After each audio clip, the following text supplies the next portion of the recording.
Hello, and welcome to Truly We Speak, a podcast where we uplift faith, community, and education through the voice of the people. My name is Sierra Ward, and I am super excited to be your host today. Now, I am back with another episode, and today I'm going to be talking about defining personal success, combating comparisons, and trusting God's timing. Now, let me be honest, I have been struggling with comparisons, with trusting God's timing, and with defining personal success. And so instead of coming on here and talking about something that I just felt I had super expertise in, I'm like, let me talk about something that I'm working through, that God is working on me in my journey to hopefully help someone else while I'm going through it. And so I've been slightly feeling behind in certain areas of my life, or just being like, oh, well, I'm 21, so I should be here and I should be graduated and traveling, with married, with kids, whatever, all the things that we start to see and we begin to compare ourselves.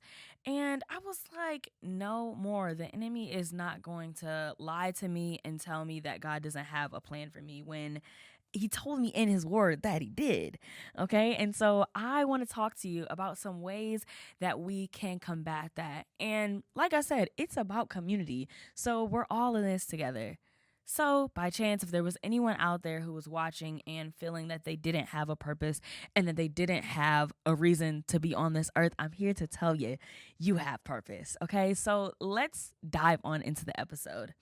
Now, before we do that, I want to make sure that you have liked and subscribed to the page, and even turn on those notifications so that when new content comes out, you can be made aware, okay? Now let's get into it.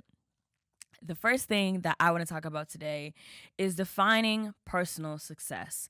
Now, it's important that you ask yourself, what does success look like to me?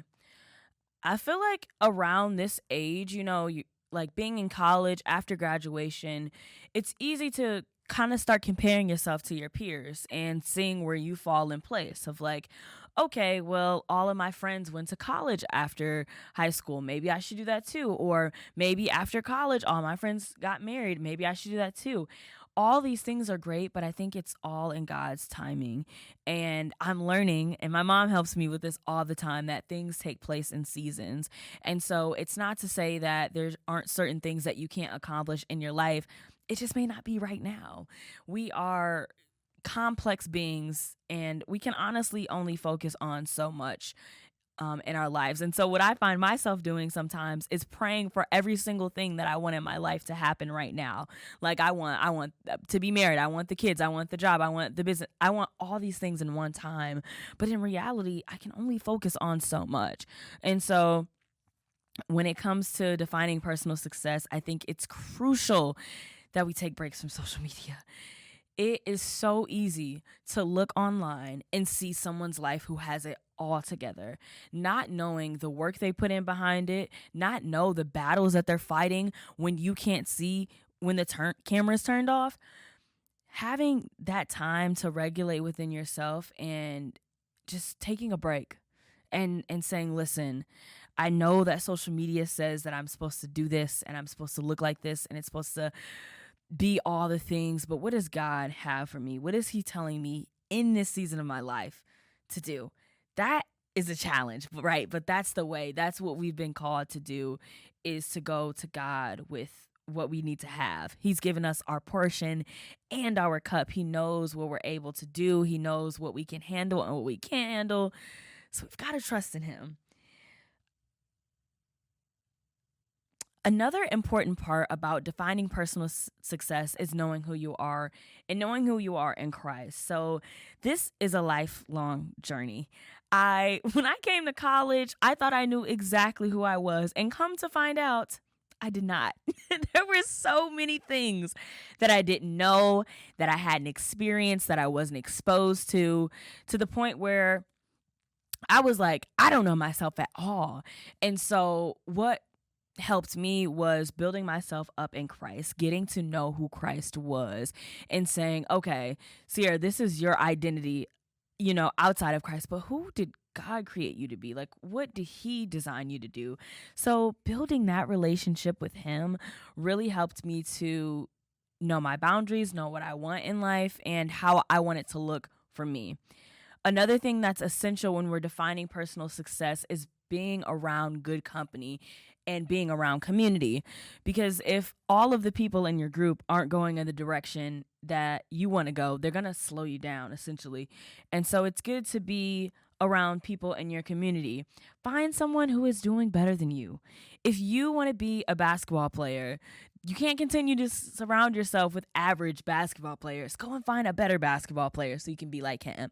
If you want to be a content creator, if you want to be an actor, a singer, whatever you want to do, a doctor, go and find someone who's already in that field, who is already doing the things to be successful so you can learn from them. And I think sometimes it's easy to get intimidated by someone because you think that they're doing a better job than you, or they may get offended if you ask for help. Find those people. There are people out here who are willing to help. I don't think it's fair that we just go and get skilled in a certain area and don't bring anyone along. So find community, become a mentor, and also be a mentee. Be okay with learning things from other people. At this time, I want to encourage you to write down what success means to you. I love journaling. It's a way that helps me to kind of ground myself and to really get my ideas on paper. So I'm encouraging you, whether you need to do it at the end of this video or even pause right now and write down, what does success mean to you? You may have expectations from social media and friends and family, and all those things are great, but you've got to know what you want first. So take some time to define what success means to you. What does it look like? What does it feel like? What does it smell like? Where is it? And then take that list, take those thoughts to God, and He's going to help guide you to where you need to be. Next, combating comparisons. Now, I've been mentioning social media several times in this video, and it's a lot. I don't know what your screen time is, but keep in mind of that. Keep in mind how much time you are spending consuming information by mostly people you don't know. Now, you can have however many followers you have, but I can guarantee you in real life, you probably don't interact with more than 10 of those on a daily basis. I'm talking, every day. You probably don't interact with more than 10, maybe 20 of those people. So take those breaks from social media. Don't compare yourself to someone else that you see. And like I said, we have to take breaks because this is a subconscious thing that we do. Our generation, more than any other generation, has had to deal with this roadblock. And it's sad. It's sad because our generation is having some of the highest levels of anxiety and depression that researchers have seen. And so we have to be mindful of that to take those breaks.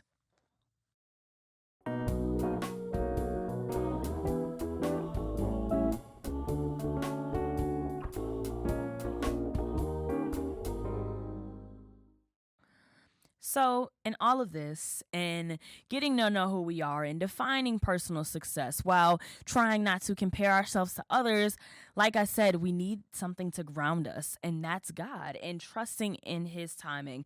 Now, this is something I have to tell myself every single morning. I know that God is a great God, and that's why we serve Him. I know that His ways are higher than my ways, but somehow in my everyday thinking, I think that what Sierra wants is best, and that is inaccurate. It's important that we trust His timing.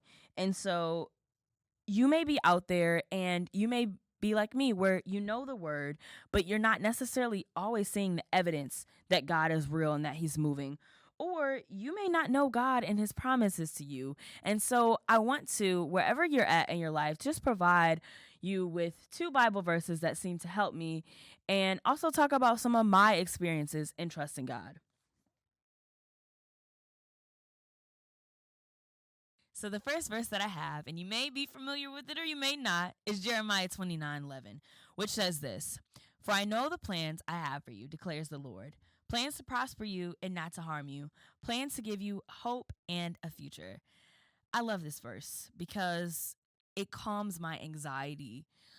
We have this thing as humans of anxiety, which is worrying about the future, something that's not even in our hands. We worry about it sometimes day and night. Sometimes it consumes us, this fear, this grief of not knowing what's going to happen. It literally causes us to become numb and to not be able to live into the freeness and fullness that we can. And so this verse says that God knows the plans that he has for us. And so that means I can rest in knowing that God is working it out. The hard part is that sometimes it doesn't look like God is working it out. Have you ever been in a situation where you're like, God, there is no way. There is no way that you are here, that you are working, but I can guarantee you that he may not come when you want him. Come on, saints out there. Y'all know it. He may not come when you want him, but he's always going to come right on time. And, we say that, we joke about that, but it's true. And so having that faith, just the faith of a mustard seed, that God has a plan for you and that he's going to work it out. You're going to see an amazing transition in your life. And I'm not testifying just to you, but I'm testifying to my own spirit of my own anxiety that comes, like I said, every day, sitting in that. And so what does it look like, right? So when we trust in God, we're not just sitting still. We're not just not doing anything. How I see it is we have to focus on the things that are right in front of us. Oftentimes I like to look at the things that I have no control over and want to change that. I can't do that. But what I can do is focus on the things right in front of me, right? I can do well in my classes. I can treat people nice. I can give back to my community. I can be patient with myself and let God work out the rest. The second verse is similar to that one, which is Proverbs 3:5, which says, "Trust in the Lord with all your heart and lean not onto your own understanding. In all your ways submit to him, and he will make your path straight." Now, this is the part that I like. It says, "Do not be wise in your own eyes. Fear the Lord and shun evil." Now, for us to really grasp this word and to really take it in, we have to understand that we don't know as much as we think. Like I said before, there have been times where I was like, I know it all. I know everything. But really, God has shown me, girl, you don't know nothing. And you need me every single step of the way.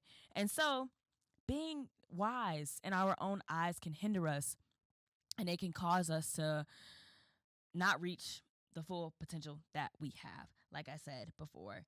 And so either way, we serve a great God. Whether we want to trust in him or not, believe in him or not, that doesn't change the character of God. He is still God all by himself. He actually doesn't really need us to trust in him, but our lives become fulfilled when we begin to do his will. So this is all I have for you today. Just wanted to give a little bit of encouragement to anyone out there feeling like God has left them or that he doesn't see them. Let me tell you this, God will never leave you nor forsake you, and you don't even have to take my word for it. This Bible right here, crack it open, and you'll begin to see the character of God, even in your lowest moments. You don't have to run to the world to satisfy you, because it won't. But drinking this water, reading this word, getting closer to God, your creator who made you, it's going to change your life, okay? So once again, thank you for your time today, and I can't wait for the next episode of Truly We Speak. Hope you all have a great day. Bye now.